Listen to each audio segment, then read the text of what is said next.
안녕하세요. 엔테스 박사입니다. 오랜 시간 고생이 많으신데요. 제가 이 피지데이를 처음 이렇게 참여하다 보니까 약간 수준을 좀 낮게 봤나 봐요. 너무 로우 레벨로 좀 장표를 준비해서 어떻게 보면 약간 우습게 생각할 수도 있고 아니면 너무 쉽게 생각할 수도 있는데 약간 영으로 생각하시면 좋겠습니다. 저희가 이렇게 앞서 발표하신 분들도 보면 포스트그레스QL 기반으로 제품들을 만들어 가지고 여러 가지 기능들을 좀 제공하고 있는데요. 저희는 그 업체들보다는 가장 늦게 저희 런칭을 했습니다. 그래서 아무래도 시장에서 들어본 적이 없는 제품일 것 같고요.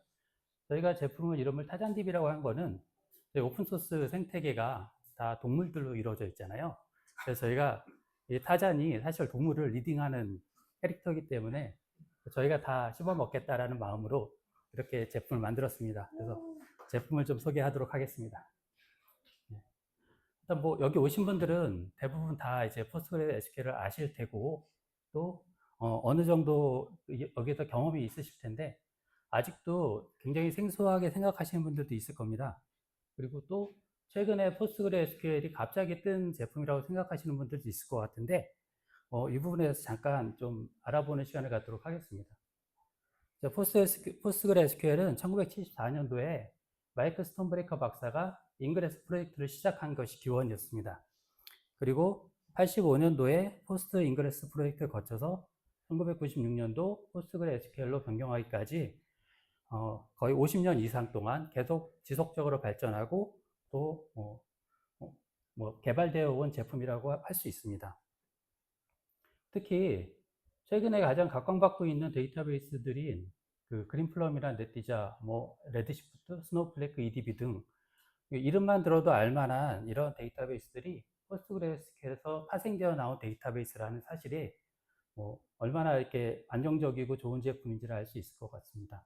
특히 그리고 인그레스 이 프로젝트는 지금 대표적인 오라클보다도 사실 더 먼저 발표가 된 그 RDBMS의 조상격이라고 할 수 있는 그런 데이터베이스라고 할 수 있습니다. 자, 그러면 포스트그레스QL이 어떤 장점들이 있는지 한번 알아보도록 하겠습니다. 이미 다 아시겠죠? 네. 첫 번째, MVCC 기반의 락제어를 통해서 고성능 OLTP 서비스를 충족합니다. 특히 그 다중 세션의 동일한 테이블에 대한 동시 쓰기 작업에 성능 저하가 최소화가 돼서 굉장히 그 다중 환경에서 굉장히 높은 성능을 보여주고 있습니다. 보통 일반적으로 오라클이라든지 MySQL 같은 RDBMS 같은 경우는 하나의 테이블에 한 세션이 라이트를 하게 되면 락이 걸려서 그 다음 세션들은 웨이팅이 걸리거든요. 근데 그런 부분들이 없기 때문에 굉장히 높은 고성능 OLTP 서비스가 가능하고요. 그리고 또 배치 성능이 굉장히 뛰어나서 올랩 서비스나 DW 서비스도 충분히 대응할 수 있습니다. 특히 대량의 데이터 삭제 작업 같은 경우는 거의 독보적이라고 할 수 있습니다. 실제 오라클 같은 경우나 이런 RDBMS 같은 경우는 대량의 데이터 삭제가 일어나면 DBA 분들은 아마 경험을 하셨을 거예요. 한번 잘못 웨어저를 까먹고 그냥 배터를 쳤을 때 딜리트가 굉장히 오랫동안 수행이 되고 있으면 뭔가 큰일이 났구나. 근데 갑자기 등줄기에서 땀이 주르륵 흐르죠. 네. 근데 그 이유가 실제로 데이터를 해당 로우를 찾아서 일일이 삭제하고 커밋을 하기 때문에 오래 걸리는 겁니다. 그런데 포스트그레스QL 같은 경우는 그렇게 하지 않고요. 해당 레코드를 다 삭제됐다라고 플래그만 처리하고 빠지기 때문에 굉장히 빠릅니다. 실제로 그 필드에서는 거의 트렁케이트보다 약간 느린 정도 그런 정도가 나오니까요. 그리고 GIS나 AI, ML, 벡터 스토어, IoT 등등 이런 다양한 익스텐션을 통해서 사실상 거의 모든 서비스에 최적화가 가능합니다. 최근에는 AI, ML이라든가 머신러닝 그리고 온톨로지 서비스 등등 이런 서비스 때문에 포스트그레스QL이 굉장히 각광받고 있습니다. 그러면 이제 포스트그레스QL 좋은 점만 있을까요? 첫 번째로는 빈번한 하드파싱으로 인한 성능 저하 문제가 있습니다. 오라클 같은 경우는 그 오라클이나 MySQL 같은 대부분의 OLTP 데이터베이스는 쿼리 플랜 최적화를 위해서 하드파싱을 수행하게 되는데 이 하드파싱 정보를 공유 메모리에 저장을 합니다. 그래서 공유 메모리에 또 다른 세션이 들어와서 동일한 쿼리를 수행하게 되면 그 공유 메모리에 저장되어 있는 하드파스 정보를 재활용하기 때문에 성능이 굉장히 빠릅니다. 반면에 포스트그레스QL 같은 경우는 클라이언트가 접속을 요청하면 포스트 마스터 프로세스에서 포크를 통해서 백엔드 프로세스를 생성하게 되는데, 이 백엔드 프로세스에 있는 메모리에서 하드 파싱 정보를 관리하게 됩니다. 그렇기 때문에 다양한, 그러니까 여러 세션에서 이렇게 접속 동일한 쿼리를 여러 세션에서 수행하는 경우라든가, 또는 빈번하게 클라이언트가 끊어졌다 접속하는, 재접속하는 환경에서는 하드 파싱이 빈번하게 일어나기 때문에 성능 저하 이슈가 발생할 수 있습니다. 그리고 또 어떤 이슈들이 있을까요? 첫 번째는 부족한 통계 정보입니다. 기본적으로 제공하는 통계 정보는 굉장히 제한적으로 제공을 하기 때문에 포스트그레스QL에서는 익스텐션을 통해서 별도 이제 통계 상세한 정보들을 이제 수집을 할 수 있고요. 그 익스텐션 정보들은 대부분 다 메모리에서 이제 제공을 하기 때문에 장애로 인해서 서버가 다운되거나, 또는 뭐 PM 작업을 위해서 서버를 뭐 종료했다가 다시 재기동하게 되면 이런 통계 정보는 다 날아가 버립니다. 그래서 만약 장애에 대한 원인을 추적을 하거나 분석을 하려고 할 때는 그런 정보들을 제공하지 못하게 되겠죠. 그리고 또 로그 저장 기간에 제한이 좀 있습니다. 그러니까 기본적으로 장애 분석 목적이 됐든 성능 분석 목적이 됐든 로그 레벨을 이렇게 높여가지고 자세한 정보를 이제 수집하게끔 설정을 하게 되면 뭐 아무래도 로깅하는 데이터 양이 증가하기 때문에 성능도 저하게 되기도 하고요. 또한 데이터 파일이 그만큼 증가되기 때문에 사실상 그 제한적인 그 스토리지 용량 때문에 정기적으로 데이터를 삭제하게 됩니다. 네.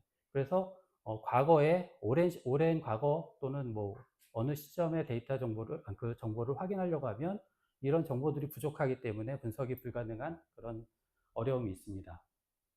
또 한 가지는 이제 고가용성에 대한 문제인데요. 그 오픈소스 기반으로 말씀을 드리면 대부분 자 고가용성은 리플리케이션을 기준으로 이 방식으로 구성을 하게 됩니다. 근데 이제 리플리케이션 같은 경우는 기본적으로는 그 리플리케이션 장애가 발생해서 페일오버가 수행이 되더라도 그 페일오버 수행으로 인해서 즉시 페일오버는 수행이 되긴 하는데, 문제는 이제 그 리플리케이션을 재구성해 줘야 된다는 문제가 있습니다. 그래서 리플리케이션 재구성 같은 경우는 뭐 풀백업, 그리고 그 다음에 복구, 그 다음에 리플리케이션에 대한 뭐 리플레이 해가지고 동교하는 것까지 이런 절차들이 내부적으로 진행이 되기 때문에 구성에 따라서는 굉장히 많은 시간이 소요가 될 수도 있고요. 또 한 가지, 이 네트워크나 시스템 환경에 따라서 리플리케이션이 지연이 발생할 수 있다는 겁니다. 그래서 만약에 페일오버가 되더라도 실제 데이터가 싱크되지 않은 상태에서 페일오버가 돼 데이터 유실이 발생할 수도 있는 상황이 있습니다. 그리고 가장 문제가 백큐인데요. 이거는 일단은 저희가 이 장표를 작성한 기준이 16 이하 기준이라고 말씀을 드리겠습니다. 왜냐면 이제 17 버전부터도 이런 기능들이 많이 좀 발전해서 많이 완화가 됐기 때문에 그런데요. 그래도 기본적으로 대량의 데이터를 삭제를 하게 되면 결국 이제 풀베큐이라는 게 수행이 되게 되는데, 이 풀베큐은 시타스 방식으로 수행이 됩니다. 그러니까 create, table, as, select. 그래서 실제 이 시점에서는 가장 배타적인 락이 걸려서 쓰기라든지 뭐 삭제 같은 것들도 물론 안 되겠지만 셀렉트조차도 안 됩니다. 그래서 사실상 서비스에서는 장애로 인식할 수밖에 없는 그런 상황이 발생을 하죠. 그렇다면 이제 이런 문제들에 있어서 저희가 어떤 고민을 했는지 그것들을 말씀 좀 드리도록 하겠습니다. 첫 번째, 성능 높이기 위한 방법으로 쿼리 엑셀레이션 기능을 탑재했습니다. 첫 번째, 아까 말씀드렸던 것처럼 잦은 재접속으로 인해 가지고 성능이 떨어지는 부분을 차단하기 위해서 하드 파싱을 최소화하기 위한 커넥션 풀을 추가를 했습니다. 그래서 기존에 뭐 하드 파싱을 빈번하게 하는 것들을 최소화하였고요. 그리고 이제 익스터널 캐시를 사용합니다. 기본적으로 그 포스트그레스QL 같은 경우도 공유 메모리를 이용해서 쿼리 결과를 캐싱을 합니다. 근데 이제 오라클하고 그 포스트그레스QL하고 비교를 하면 실제 오라클 같은 경우는 SGA 영역을 50% 정도로 권장을 하죠. 뭐 높게는 75%까지도 설정하기도 합니다. 근데 포스트그레스QL은 그 아까 그 백엔드 프로세스라든가 백그라운드로 돌아가는 프로세스들이 사용하는 메모리 때문에 보통 이제 25%나 30% 정도 그 정도를 권장을 하게 됩니다. 실질적으로 이제 캐시로 사용할 수 있는 그 메모리가 제한이 좀 있기 때문에 그 부분을 이제 익스터널 캐시에서 이제 커버해주는 형태로 저희가 구성을 했습니다.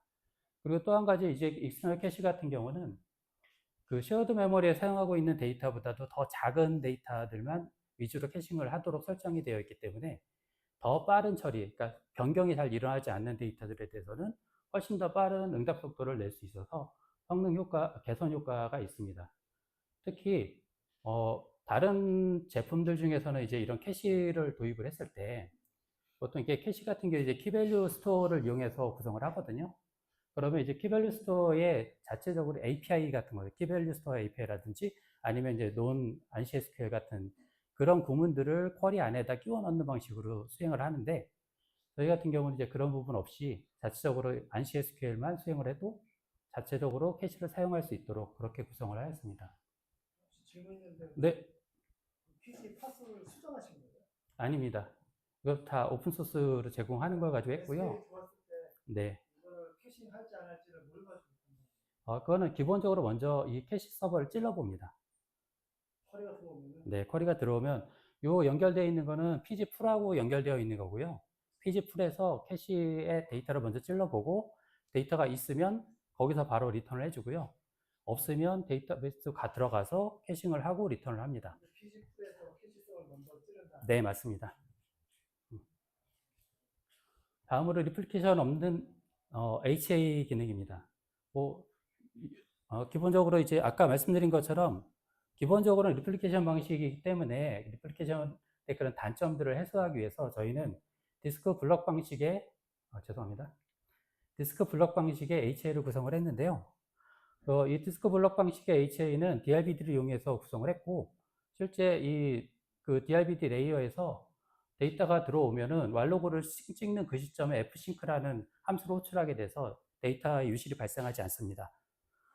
그리고 장애가 발생해서 만약에 페일오버가 되더라도 이 안에 있는 데이터와 왈로그 파일이 동일하게 유지가 되고 있기 때문에 즉시 페일오버가 되고요. 그리고 이 장애를 복구하고 나서 다시 원래 데이터베이스로 페일백을 할 때도 즉시 페일백이 수행이 됩니다. 즉 리플리케이션 같은 재구성을 할 필요가 없는 그런 구성이 되는 겁니다. 질문요. 네. 저희 쪽도 POC를 했는데 네. DRBD 쪽에서는 이제 A에서 B로 넘어가고 난 다음에 네. B의 디스크를 A가 동기화를 해야 되잖아요.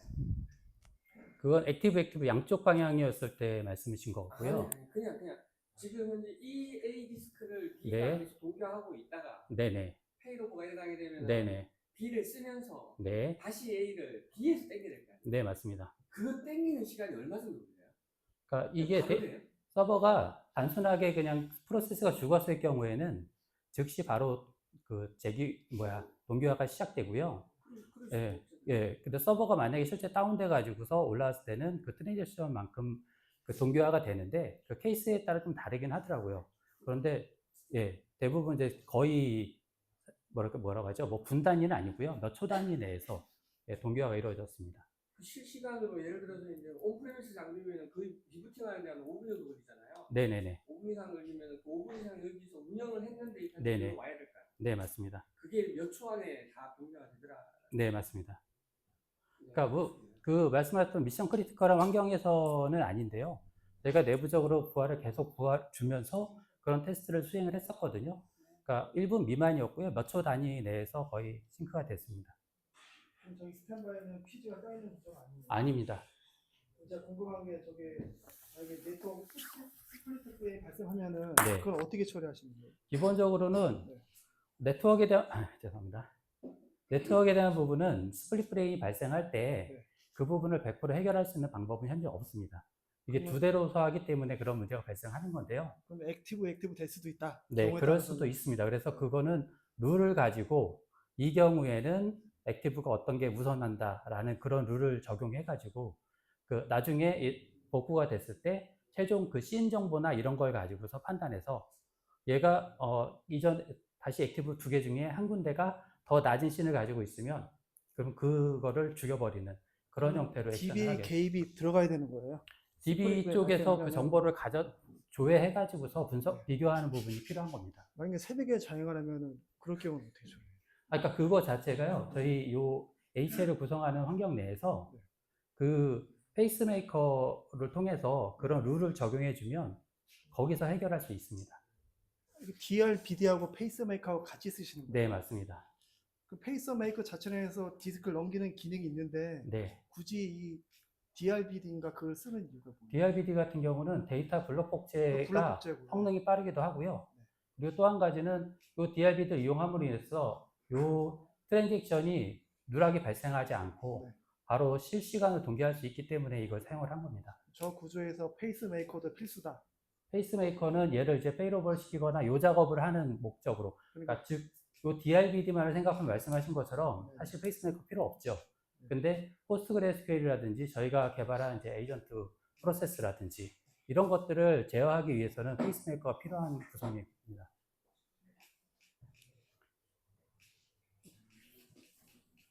이게 일반적인 이제 리플리케이션 환경에서의 HA 구성인데요.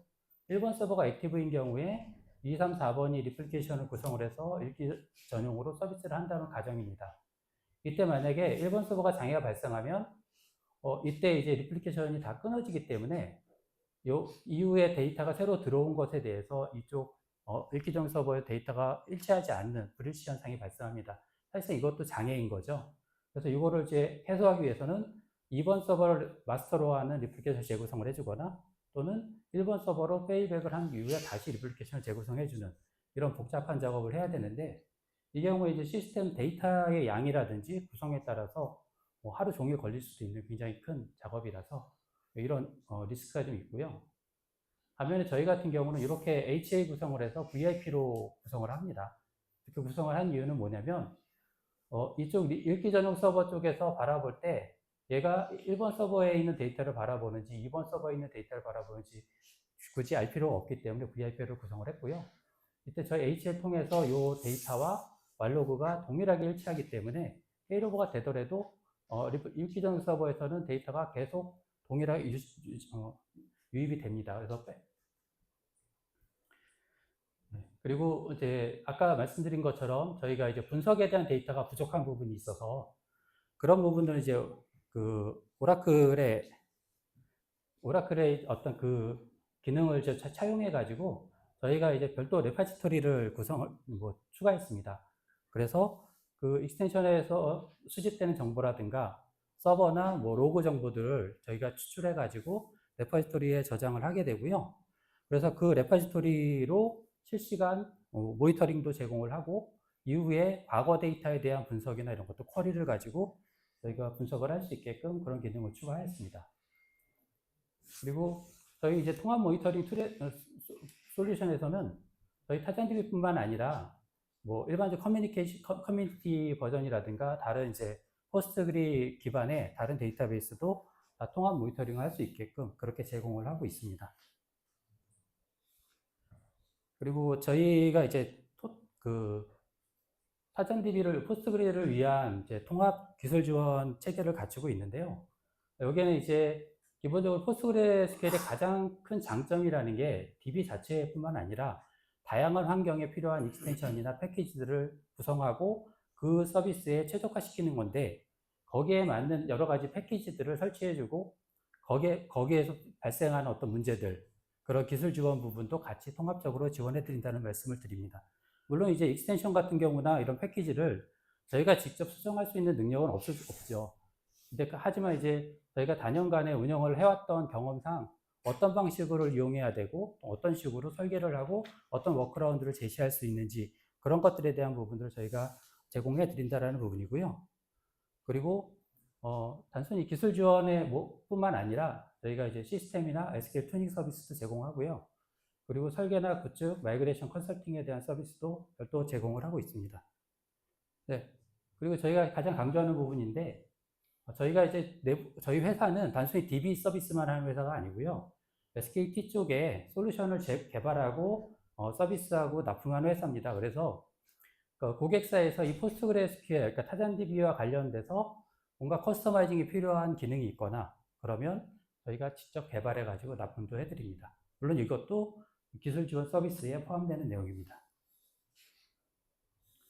그리고 이제 포스트그레스케일이 그러니까 지금 뭐 기능적으로도 굉장히 뛰어나고 안정성도 굉장히 뛰어나서 이제 포스트그레로 인백을 하겠다라는 생각을 가지게 되면 대부분이 가장 큰 고민하는 게 쿼리 변경일 겁니다. 실제 뭐 머신에 대한 성능이라든지 뭐 퍼포먼스 뭐 이런 것들은 다 이미 고려하고 어느 정도 이해도가 있는 상황인데 막상 이제 전환을 하려고 하면 이 쿼리에 대해서 얼마나 많은 쿼리가 있는지 또 이 쿼리들을 언제 다 수정을 할 건지 이런 것들에 대한 부담이 굉장히 클 건데요.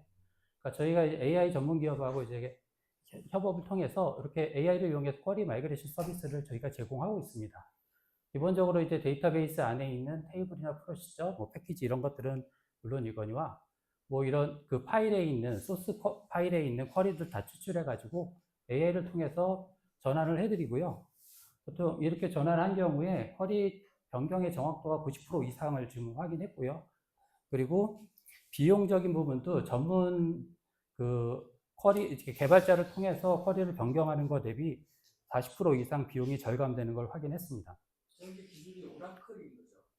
소스가 오라클? 네, 맞습니다. 오라클 기준입니다. 그리고 무엇보다도 이 프로젝트 기간이 획기적으로 단축이 돼서 이거는 비용으로 환산할 수 없는 엄청난 메리트가 좀 있다라고 제가 말씀을 좀 드릴 수 있을 거고요. 네. 네, 그렇습니다. 그리고 요 변경 전과 변경 후에 이 디프 화면을 제공하고 있어서 기본적으로 어떻게 변경이 됐는지에 대한 것도 실시간 확인이 가능하고 필요한 경우에 직접 수정해 가지고 바로 반영하는 것도 가능합니다. 저희 90%라는 게 프로시저나 펑션도 다 해주는 거 아니면 SQL 레벨에서 90% 말씀드린 거예요? SQL 레벨에서 말씀을 드리는 거고요. 기본적으로 이런 펑션이나 패키지, 프로시저 같은 경우도 단위별로 하나의 쿼리로 이쪽에 수출을 해가지고 뭐 GitHub나 이런 쪽에다가 등록을 하게 되고 그 각각의 쿼리별로 저희가 변환율을 했을 때 90% 이상 된다라고 말씀을 좀 드리고요. 아무래도 오라클에 아주 특화되어 있는 비안시 SQL 같은 경우는 조금 변환율이 좀 떨어지는 부분은 없지 않아 있습니다. 네. 그러면 이제 저희가 그 데이터 서비스에 대해서 걸어왔던 여정을 좀 말씀 좀 드리도록 하겠습니다. 저희는 이제 SKT 사내벤처를 시작해서 2000년도에 창립한 후 25년간 저희가 SKT를 포함한 다양한 서비스, 그런 업체에 대한 서비스를 진행해 왔었고요. 그런 이유로 저희가 초기에는 SKT향 서비스가 가장 많습니다. 그래서 2003년도에 S통신사 최초로 대용량 인메모리 데이터베이스인 RT베이스를 도입했고요. 그리고 2008년도에는 선제적으로 포스트그레스QL 오픈소스를 도입을 해서 서비스 운영을 했었고 2009년도에는 아시아 최초로 엑사데이터를 도입을 해가지고 서비스도 했습니다. 그리고 2012년도에는 그 버티카를 국내 최초로 도입해가지고 서비스를 했고요. 그 이후에 엑사데이터를 버티카하고 오라클로 이 조합을 해서 윈백도 성공적으로 마쳤습니다. 그리고 2022년도에는 국내 금융권 최초로 그 데이터 패브릭 솔루션인 티코 데이터 버추얼라이제이션 솔루션을 도입을 해가지고 현재 운영 중에 있고 여기에는 없는데 그 금융권에 그 인메모리 그리드 솔루션인 티코 액티브 스페이스를 도입해가지고 서비스도 하고 있습니다. 그래서 이것처럼 저희가 이제 단순히 데이터베이스 하나를 이제 도입을 해가지고 그냥 서비스하는 정도로 머무르는 것이 아니고 이 새로운 어떤 신기술에 대한 것들을 선제적으로 도입을 하고 그 서비스가 안정적으로 서비스될 수 있도록 그렇게 저희가 제공하는 걸 목표로 하고 있고 그렇게 서비스를 해왔습니다. 이런 관점에서 저희가 이제 2024년도에 드디어 타잔DB를 개발해서 론칭을 했고 그리고 지금 현재 앞으로도 이 타잔DB뿐만 아니라 관련 환경이나 안정적인 운영 환경을 구축할 수 있도록 그런 역량을 집중할 수 하겠다라는 말씀을 좀 드리겠습니다. 긴 시간 경청해 주셔서 감사합니다.